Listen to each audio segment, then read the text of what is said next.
جادو کو پلٹنے کا وظیفہ۔ جادو اور تعویذات کو واپس پلٹنے کے لیے اس وظیفے کو کرنے سے سارا اثر جادو کرنے والے پر پڑ جائے گا۔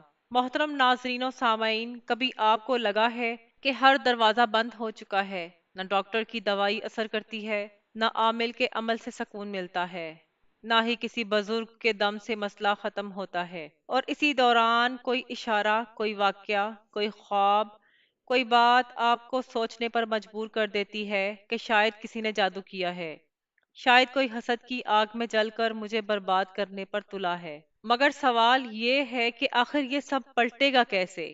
وہ زہر جو کسی نے آپ کی زندگی میں گھولا ہے، وہ شر جو کسی نے آپ کے راستے میں بچھایا ہے، وہ کیسے ختم ہوگا؟ آج جو وظیفہ آپ کو بتانے جا رہی ہوں وہ محض جادو کے اثرات ختم کرنے کا نہیں، بلکہ جادو کو واپس پلٹانے کا وظیفہ ہے۔ جی ہاں، جس نے آپ پر شر کیا، جو آپ کے لیے نقصان کا جال بنتا رہا، جس نے دن رات آپ کو تکلیف دینے کے لیے تعویذات کیے، یہ عمل اسی پر پلٹ جائے گا، وہ چاہے عام دشمن ہو یا طاقتور جادوگر۔ اس وظیفے کے بعد اس کے کیے کا انجام اسی کو بھگتنا پڑے گا۔ سب سے پہلے سمجھ لیں، جادو صرف ایک طریقہ نہیں بلکہ کئی شکلوں میں آپ کی زندگی کو برباد کرتا ہے۔ کبھی یہ رزق کے دروازے بند کر دیتا ہے، کبھی شوہر اور بیوی کے درمیان نفرت ڈال دیتا ہے، کبھی اولاد کو نافرمان بنا دیتا ہے، کبھی بیماریاں ایسی لگ جاتی ہیں کہ ڈاکٹر بھی تشخیص نہ کر سکے۔ اور حیرت کی بات یہ ہے کہ جب آپ عام علاج کرتے ہیں تو وہ وقتی سکون دیتا ہے، مگر جڑ ختم نہیں ہوتی۔ یہ وظیفہ اس جڑ پر اثر ڈالتا ہے، یعنی دشمن کے بھیجے ہوئے شر کو اسی پر پلٹاتا ہے۔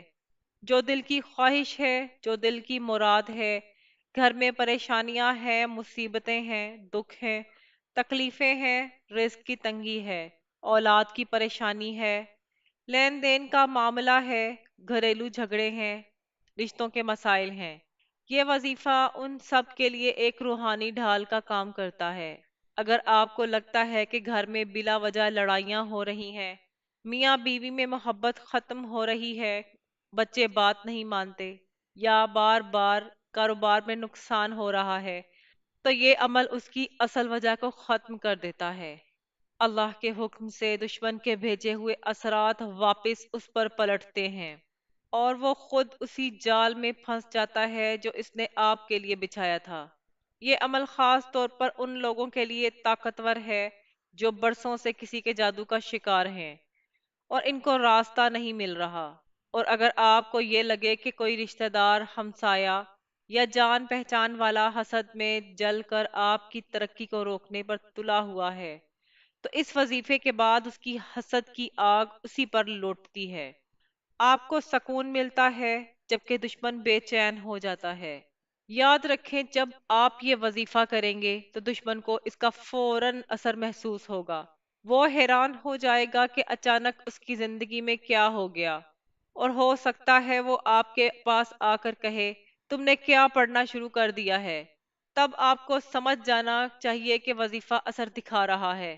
لیکن یہاں ایک بات بہت اہم ہے، یہ عمل کھیل نہیں ہے، یہ کسی پر ظلم کے لیے نہیں، بلکہ ظلم کو روکنے کے لیے ہے۔ اگر آپ کو 100% یقین ہے کہ فلاں ہی دشمن ہے، تو وظیفہ کرتے وقت اس کا تصور رکھیں۔ لیکن اگر آپ کو پکا یقین نہیں، صرف شک ہے، تو اللہ کے سامنے عاجزی سے کہیے، یا اللہ، جس نے بھی جادو کیا، جس نے بھی حسد میں میرے لیے شر کا ارادہ کیا، اس کے کیے کو اسی پر لوٹا دے۔ اب آئیے اس طاقتور وظیفے کے اصل عمل کی طرف بڑھتے ہیں، لیکن اس سے پہلے آپ کو دل میں ایک بات بٹھا لینی ہے کہ یہ کوئی عام سا ذکر نہیں ہے جو یوں ہی بغیر نیت کے پڑھ لیا جائے۔ یہ عمل ایک ہتھیار کی طرح ہے جو صرف ظلم کو روکنے اور شر کو پلٹانے کے لیے استعمال کیا جاتا ہے۔ یہ وظیفہ اس بندے کو فوراً پکڑ لیتا ہے جس نے آپ پر جادو کیا، تعویذات باندھے، یا حسد میں آپ کے لیے بربادی کا ارادہ کیا۔ لیکن اگر آپ نے نیت صاف نہ رکھی، دل میں بدلہ لینے کی خواہش غالب رکھی، تو یاد رکھیں، اللہ کے ہاں ہر عمل نیت کے مطابق ہے۔ اس وظیفے کا آغاز ہمیشہ صدقہ دینے سے ہوگا۔ صدقہ آپ کی دعا کو راستہ دیتا ہے، مصیبت کے دروازے بند کرتا ہے اور وظیفے کو طاقت بخشتا ہے۔ چاہے ایک چھوٹا سا صدقہ ہو یا بڑا، لیکن نیت یہی ہو کہ یا اللہ، میں اس صدقے کے ذریعے اپنے اوپر کے شر کو دور کرنے کا وسیلہ بنا رہی ہوں۔ جب یہ شرط پوری ہو جائے تب باوضو ہو کر خاموشی میں بیٹھ جائیں، چاہے رات کا وقت ہو یا دن کا، مگر ماحول پرسکون ہو۔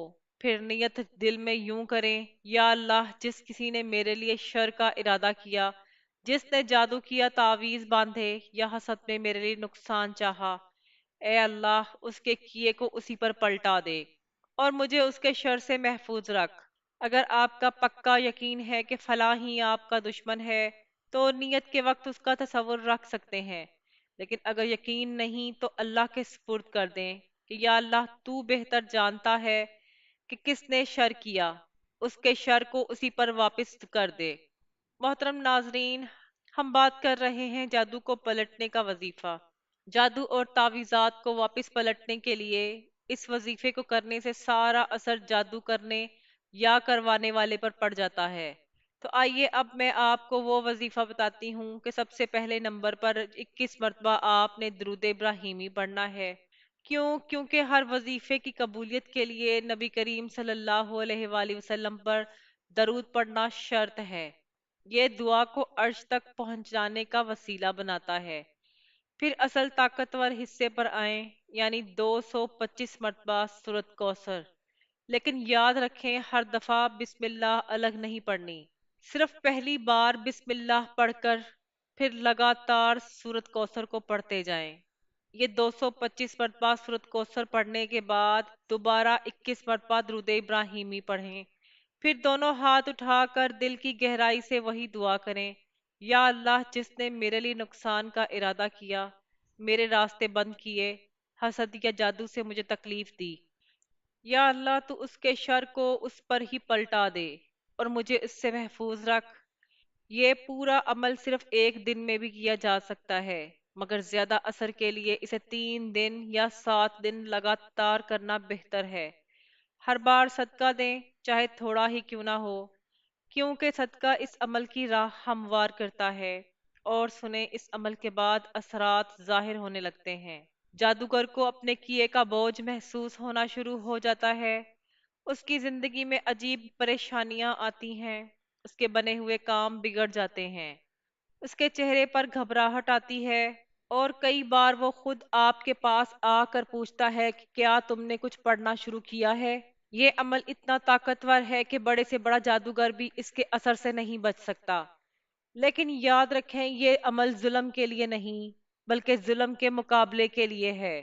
یہ ان لوگوں کے لیے ہے جو مظلوم ہیں، جنہیں حسد اور جادو کے ذریعے نقصان پہنچایا گیا ہے۔